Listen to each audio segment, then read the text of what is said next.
प्रधानमंत्री नरेंद्र मोदी की अध्यक्षता में एनडीए के मुख्यमंत्रियों और उप मुख्यमंत्रियों की एक महत्वपूर्ण बैठक इस वक्त दिल्ली में जारी है। बैठक में एनडीए शासित 20 राज्यों के करीब 20 मुख्यमंत्री और 18 डिप्टी सीएम शामिल हैं। बैठक पिछले 2 घंटे से चल रही है, जिसमें बिहार के मुख्यमंत्री नीतीश कुमार, आंध्र प्रदेश के मुख्यमंत्री चंद्रबाबू नायडू,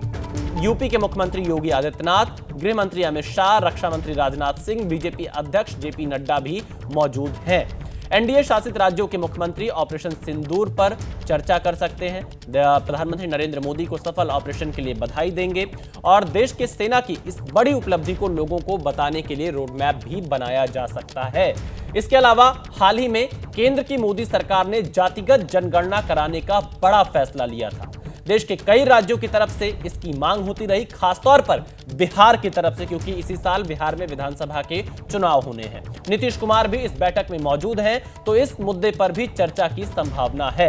विकसित भारत 2047 की रूपरेखा भी मुख्यमंत्रियों की बैठक में चर्चा की जाएगी कि 2047 तक भारत को कैसे विकसित देश बनाना है, उस पर भी चर्चा होगी।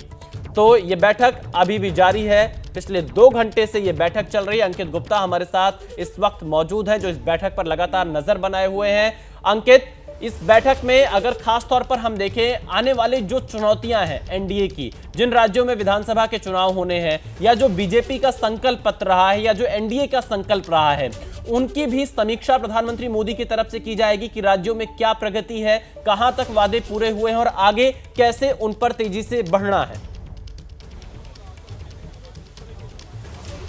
बिल्कुल विशाल, देखिए एक तरह से सरकार का, मोदी सरकार के तीसरे कार्यकाल का पहला जो है साल है वो पूरा हुआ है। लिहाजा जो केंद्र सरकार की तमाम योजनाएं जो अलग अलग राज्यों में किस तरह से चल रही हैं, उनकी क्या प्रगति है, और इतना ही नहीं, अलग अलग राज्यों में जहां पर एनडीए की सरकार है उस दौरान वहां पर अलग अलग जो योजनाएं चलाई गई हैं, जिसका जो है चुनाव में भी फायदा मिला है, जनता को भी फायदा मिला है, वो उन तमाम योजनाओं का किस तरह से असर रहा है और उन योजनाओं को दूसरे राज्यों में कैसे लागू किया जा सकता है, इस पर भी चर्चा होनी है। लेकिन जिस बात का आपने अभी कुछ देर पहले जिक्र किया था कि जो कार्यक्रम की शुरुआत हुई है, तो वहां पर ऑपरेशन सिंदूर का जिक्र किया गया, और जैसी जानकारी निकल के सामने आ रही है, जो तमाम राज्यों के मुख्यमंत्री और उप मुख्यमंत्री हैं, खासतौर पर जो एनडीए शासित राज्य हैं, जहां पर जो है एनडीए के जो है मुख्यमंत्री हैं या उप मुख्यमंत्री हैं, उनकी तरफ से ऑपरेशन सिंदूर की जो है और जो सेना है उसकी तारीफ की गई है, ये कहते हुए कि हमने जो है दुनिया भर को दिखाया है कि हम आतंक को बर्दाश्त नहीं करेंगे। और जो सरकार की जो नई नीति है कि अगर जो है एक बार फिर से इस तरीके का जो है आतंकी हमला होता है तो वो हम जवाब भी तुरंत देंगे।